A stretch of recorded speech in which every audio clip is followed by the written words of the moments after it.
राजस्थान के अध्ययन की कक्षा 6 की बुक का दूसरा अध्याय आज अपन पढ़ना शुरू कर रहे हैं, जिसमें राजस्थान के चित्तौड़गढ़ जिले के छोटे से गांव बाटोली का छात्र रमेश दीवार पर लगे राजस्थान के मानचित्र को ध्यान से देख रहा था। उसने अपने शिक्षक से प्रश्न किया, सर, हमारे राज्य का नाम राजस्थान है, तो हमारे क्षेत्र को मेवाड़ क्यों कहते हैं? मेरे मामा जोधपुर रहते हैं, पर वो कहते हैं कि हम मारवाड़ में रहते हैं, ऐसा क्यों? इन बच्चे अपने क्षेत्र के जो स्थानीय नाम हैं उनके नाम से वो जिज्ञासु हैं कि अगर हमारे क्षेत्र को राजस्थान कहते हैं तो हमारे इलाके को मेवाड़ और मारवाड़ क्यों कहते हैं?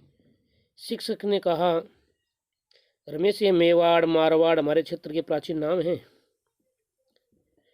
राजस्थान जो आज हमें दिखाई देता है, पुराने समय में ये ऐसी राजनीतिक इकाइयाँ नहीं थी। प्राचीन काल में राजस्थान विभिन्न जनपदों एवं अंचलों में विभक्त था। ये जनपद एवं अंचल भौगोलिक स्थल अथवा जहाँ जो जातियाँ वहाँ रहने वाली हैं उन जातियों के नाम से जाने जाते थे, जैसे जांगल, मरु, अर्जुनाइन, सीवी, मेवात, हड़ौती आदि। इतना पढ़ने के बाद में हमें जो समझने वाली बात है वो ये है कि जो प्राचीन राजस्थान के नाम हैं, प्राचीन राजस्थान के अलग अलग जो क्षेत्रों के नाम हैं, उनसे अपन यहाँ जानकारी प्राप्त करेंगे। यहाँ तक पहुँचने के लिए ये परिचय दिया हुआ था 2 स्टूडेंटों का। अब अपने राजस्थान के जो भी प्राचीन स्थान हैं वो कौन कौन से काल के अंदर उनके क्या नाम थे। जैसे महाकाव्यकालीन राजस्थान के अंदर अपन देखें तो बीकानेर के आसपास का जो इलाका है उसको जांगल के नाम से जाना जाता था। जैसलमेर मरुकांतार के नाम से, कुछ जोधपुर का भाग है वो मरुकांतार के नाम से जाना जाता था। इसी तरीके से मत्स्य है, वो अलवर के आसपास का क्षेत्र है, उसको मत्स्य कहते थे। और भरतपुर का और जो कुछ भाग धौलपुर का, ये जो भाग है यहाँ सूरसेन जो इलाका है उसके नाम से जाना जाता था पहले। तो प्राचीन भारत में आर्यों ने छोटी छोटी बस्तियों को मिलाकर अपने अपने राज्य का निर्माण है वो आरंभ किया था। महाभारत एवं उसके बाद जो संहिता ग्रंथ हैं उनमें राजस्थान के कई जनपदों को उल्लेख मिलता है। जैसे सबसे पहले पर चर्चा करें मरु के बारे में, ऊपर जो मानचित्र देखा उसमें कि ऋग्वेद सहित हमारे जो पौराणिक जो ग्रंथ हैं, रामायण, चरक संहिता, महाभारत, बृहद संहिता में मरु प्रदेश का वर्णन आता है। मरु प्रदेश आर्यों का प्रारंभिक जनतंत्र था, यानी यहाँ लोकतांत्रिक व्यवस्थाएं थी, जिसमें वर्तमान के बीकानेर, कुछ भाग नागौर, चूरू, गंगानगर, जैसलमेर, बाड़मेर के कुछ भाग सम्मिलित थे। कालांतर यानी बहुत समय के बाद में इस क्षेत्र में कुछ विस्तार के साथ कुरु, मद्दर एवं जांगल नामक जनपदों का निर्माण हुआ। तो अब अपन आगे थोड़ा जांगलों के बारे में भी जानेंगे। जांगल जो जनपद है, जो क्षेत्र है, उसमें वर्तमान बीकानेर, नागौर, जोधपुर का कुछ भाग आता है। इसकी राजधानी आई छतरपुर थी, जिसका वर्तमान नागौर है उससे इसका पहचान होती है। पौराणिक जो आख्यान हैं, पौराणिक जो दंत कथाएँ हैं या प्राचीन जो ग्रंथ हैं, उनके अनुसार यादव वंश का जो बलराम एवं श्री कृष्ण द्वारिका जाते समय इसी क्षेत्र से गुजरे थे।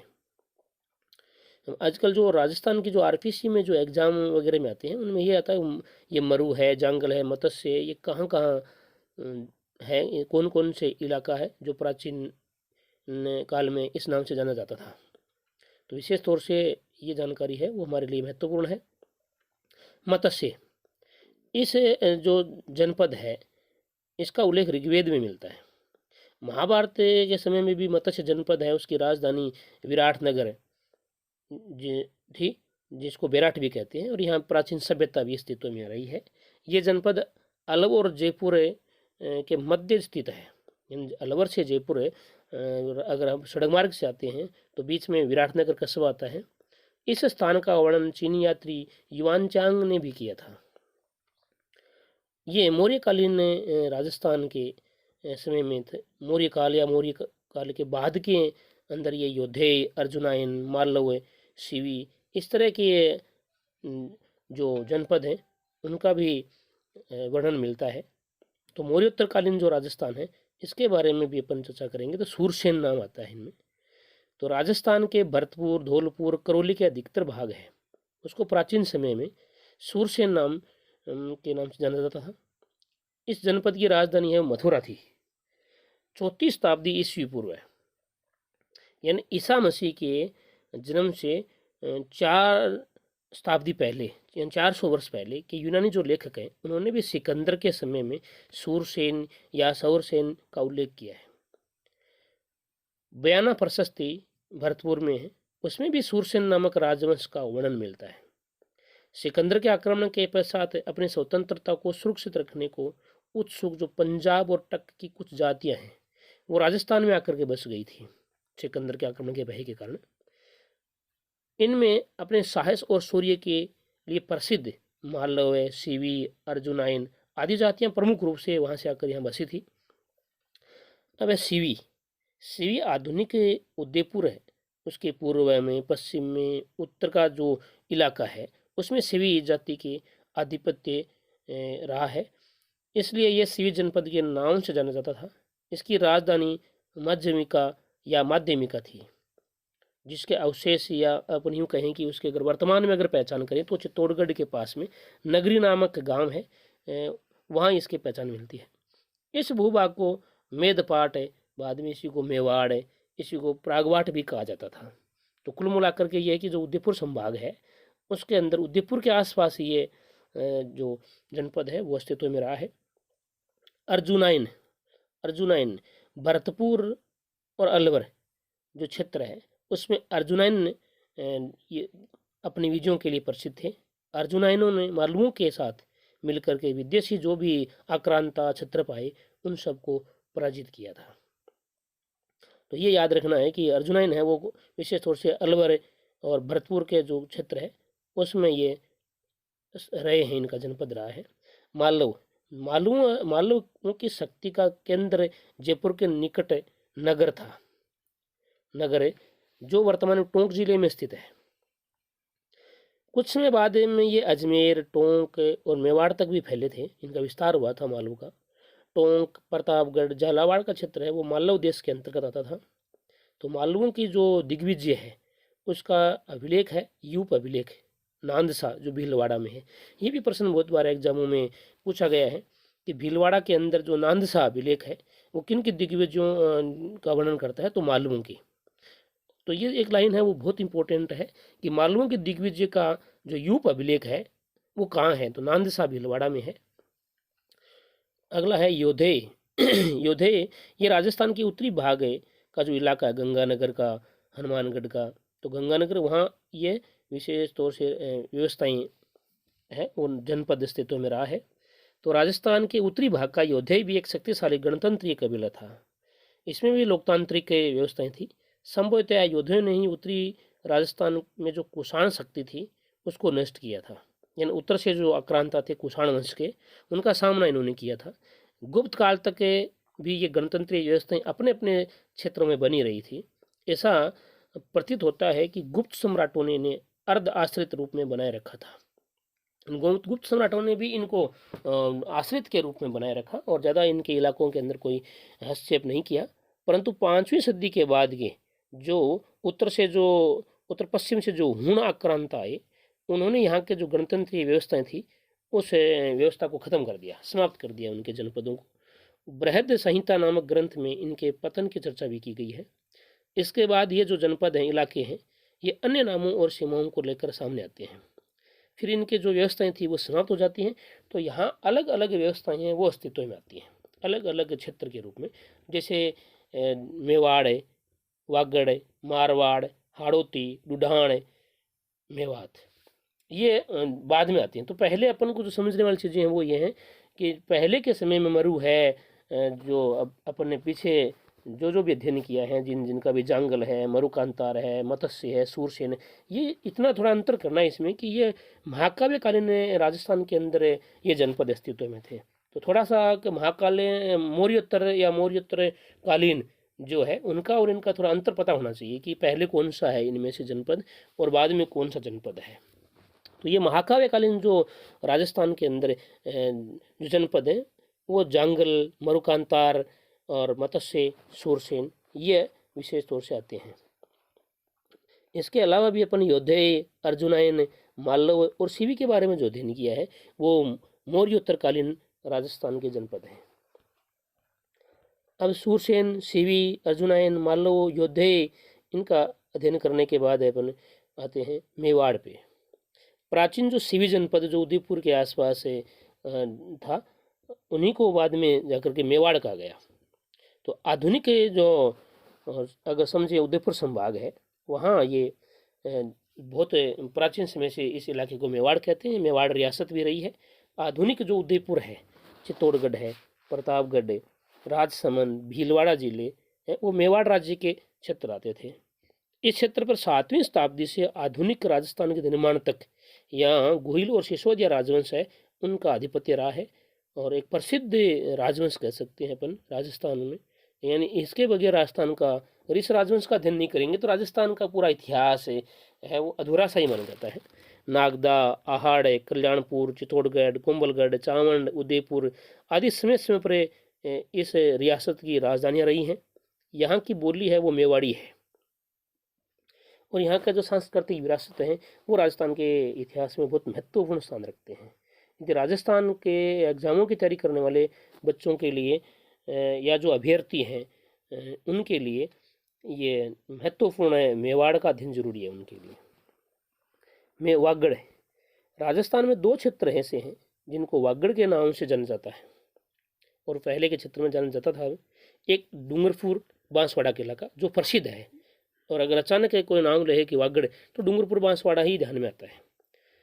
दूसरा जो इलाका है वो पिलानी जो झुंझुनू है उसके पास का नरहड़ का, जहाँ दरगाह स्थित है नरहड़ है। उसके बाद में चलते हैं तो थोड़ा राजगढ़ का भाग, फिर नौर, भादरा, जो कंदना का ये जो इलाका है, चूरू, कुछ भाग चूरू का, जो राजगढ़ वाला इलाका है, सादुलपुर जिसको कहते हैं, वो इलाका इसके अंदर आता है। किंतु अधिकतर जो दक्षिणी राजस्थान के डूंगरपुर बांसवाड़ा है उसके भूभाग को ही वागड़ या वागड़ कहा गया तथा उसकी बोली को वागड़ी कहा गया है। अब है मारवाड़। मारवाड़ एक प्राचीन मरु प्रदेश है, उसी को बाद के समय में मारवाड़ कहा गया। 7वीं सदी में इसके जो मंडोर जो क्षेत्र है वहाँ पर गुर्जर प्रतिहारों ने राज किया था। बाद में इस क्षेत्र पर राठौड़ वंश का भी आधिपत्य है वो स्थापित हो गया। तो मारवाड़ है वो उनका अगर देखें तो प्राचीन जोधपुर के आसपास का जो इलाका है वो है। राजधानी है वो इसके बाद में जोधपुरी हो गई, पहले मंडोर है वहाँ था। अब हाड़ौती। आधुनिक जो बूंदी और कोटा का क्षेत्र है उसको हाड़ौती कहते थे। यहाँ हाड़ा राजपूतों का राज था इसलिए इसको हाड़ौती कहते थे। प्राचीन काल में इस भूभाग पर जो मीणा है उन मीणा जनजाति का आधिपत्य था। मीणा वंश का बुंदा के नाम पर ही बूंदी का जो नामकरण है वो हुआ है। बाद के समय में या कालांतर में चौहान वंश की हाड़ा शाखा ने इस क्षेत्र पर अधिकार कर लिया, तभी से इस भूभाग को एवं यहाँ की जो बोली है उसको हाड़ौती कहा जाने लगा है। इस समय अगर अपन बात करें राजस्थान के विभिन्न अंचलों में उनके नाम है, जैसे माड़ है, मारवाड़ है, शेखावाटी है, मेवात है, ढूढ़ाड़ है, हाड़ौती है, मेवाड़ वगैरह, इनका ये बाद में आए हैं। ये महाकाव्यकालीन के बाद में या मूर्योत्तर के बाद में जो जनपद हैं वो अस्तित्व में आए हैं। अब ढूढ़ाड़ जयपुर एवं उसके आसपास क्षेत्र है उसको ढूढ़ाड़ नाम से प्रसिद्ध रहा था। 12वीं सदी में यहाँ पे कछवा राजपूतों ने यहाँ की जो स्थानीय जो राजवंश या राज करने वाले जनजाति थी मीणा, उनको और बड़गुजरों को हरा करके और यहाँ 12वीं शताब्दी में राजपूतों ने यहाँ अपना राजवंश है उसकी नींव डाली थी। इस क्षेत्र की भाषा है वो ढूढ़ाड़ी कहलाती है। आज वर्तमान में अगर देखना जयपुर के आसपास का जो इलाका है वो इसी ढूढ़ाड़ नाम से प्रसिद्ध है। मेवात, अलवर भरतपुर का क्षेत्र जहाँ मेव मुस्लिम जाति है उसकी अधिकता है और मेवों की अधिकता के कारण ही उस इलाके को मेवात कहते हैं। मेवातियों का प्रसिद्ध नायक हसन खान मेवाती था जो खानवा के युद्ध में राणा सांगा की ओर से बाबर की युद्ध लड़ता हुआ मारा गया था। और हसन खान मेवाती के नाम से अलवर के अंदर एक कॉलोनी है उसका नाम ही हसन खां है। और उनके लिए एक पनोरमा भी बनाया था वसुंधरा सरकार ने। तो ये मेवात अलवर के अंदर प्रसिद्ध रहा है। इन सब अंचलों के अतिरिक्त भी राजस्थान के कुछ अन्य क्षेत्र हैं, जैसे जैसलमेर को माड़ या वल कहते थे। जोधपुर का जो दक्षिणी भाग है उसको गुर्जरत्रा भी कहते थे। प्रतापगढ़ उसको कंठल, झालावाड़ का जो अगर प्राचीन नाम अगर देखें तो मालवा, चूरू, झुंझुनू, सीकर वाला क्षेत्र है उसको शेखावाटी, और ब्यावर अजमेर का जो क्षेत्र है इसको मेरवाड़ा के नाम से जाना जाता है। और ब्यावर अजमेर क्षेत्र है वहाँ पे जो पहाड़ियाँ हैं उनको भी मेरवाड़ा की पहाड़ियाँ हैं, वो भूगोल के अंदर पड़ते हैं। राजस्थान और इसके विभिन्न क्षेत्र भूगोल और परिस्थितियों के फलस्वरूप अनेक बोलियों, वेशभूषा, व्यवहार और परंपराओं का धनी है। कुल मिलाकर जो ऐसे जो पंक्ति में जो बातें कही गई हैं वो यही है कि यहाँ जो संस्कृति है, संस्कृति का मतलब होता है कि वहाँ के लोग जो रहते हैं उनका जीवन, चाल चलन, वेशभूषा, उनके लोक नृत्य, उनकी बोलियाँ, उनके व्यवहार, उनकी परंपरा क्या है। तो कुल मिलाकर के राजस्थान इस मामले में बहुत समृद्ध रहा है। तो यहाँ के भूगोल परिस्थिति है, इन दोनों के कारण यहाँ बोलियाँ भी अलग अलग हैं, वेशभूषा भी यहाँ अलग अलग है, व्यवहार परंपरा हैं वो इन अलग अलग जो रियासती जो जनपद हैं इनमें अलग अलग रही हैं और समृद्ध भी रही हैं। शिक्षक द्वारा अपनी बात समाप्त करते रमेश और उसके साथियों को ऐसा लगा कि वे राजस्थान के हर अंचल को समझ चुके हैं। क्या आपको भी ऐसा लगता है कि ये राजस्थान के प्राचीन जो इलाके हैं वो आपके समझ में आए हैं? मैं यही अपेक्षा करता हूँ सभी से कि आपके ये अच्छी तरीके से समझ में आ गया होगा। चलो अब अपन कुछ इसके अभ्यास प्रश्न हैं वो कक्षा 6 के बच्चों के लिए। मत्स्य जनपद की राजधानी थी, तो मत्स्य जनपद की राजधानी है वो विराटनगर मानी जाती है। इसमें स हो जाएगा। कोटा बूंदी वाला जो क्षेत्र है उसको हड़ौती कहते हैं। अजमेर ब्यावर का जो क्षेत्र है उसको मेरवाड़ा के नाम से जाना जाता है। जयपुर में इसके आसपास क्षेत्र की भाषा है वो ढूढ़ानी भाषा है।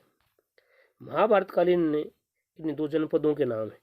तो महाभारत के समय में राजस्थान के अंदर जो जनपद हैं उन जनपदों के बारे में अपन ने अच्छी तरीके से पढ़ा है। तो महाभारत में मत्स्य जनपद है उसका उल्लेख है वो हमारे प्राचीन ग्रंथों में भी किया गया है। तो महाभारत कालीन जांगल है या सूरसेन है, मरुकांतार, इनमें से कोई भी नाम लिख सकते हो आप। शेखावाटी में कौन कौन से जिले आते हैं वो सरल है, सीकर, झुंझुनू और चूरू। असन का मेवाती कौन था? तो ये मेवात का एक कह सकते हैं सेना नायक था और मेवाड़ का राजा था। नहीं, मेवाड़ के जो राणा सांगा है उसका सेनापति था। ये अलवर का था, विशेष ध्यान रखना इसका। 5वीं सदी के बाद राजस्थान में गणतंत्र जनपदों की व्यवस्था समाप्त क्यों हो गई? क्योंकि यहाँ पे जो हूण है या पश्चिमी जो आक्रांताएं हैं उन लोगों ने इस व्यवस्था को ख़त्म कर दिया 5वीं सदी के बाद में। किन्हीं 3 जनपदों या अंचलों के बारे में लिखिए। तो ये थोड़ा लघुत्रात्मक प्रश्न है। तो इसमें जैसे जांगल है या मत्स्य है, सूरसेन है, मरुकांतारा, योद्धे है, अर्जुनाइन है, मालव है, सीवी है, किसी के भी बारे में अपन 4-5 पंक्तियों में इनका उत्तर है वो दे सकते हैं। अच्छी तरीके से अपन ने पढ़ा है, समझा है। मैं यही अपेक्षा करता हूँ कि आप सभी के समझ में आ गया है। अब हम आपसे विदा लेते हैं।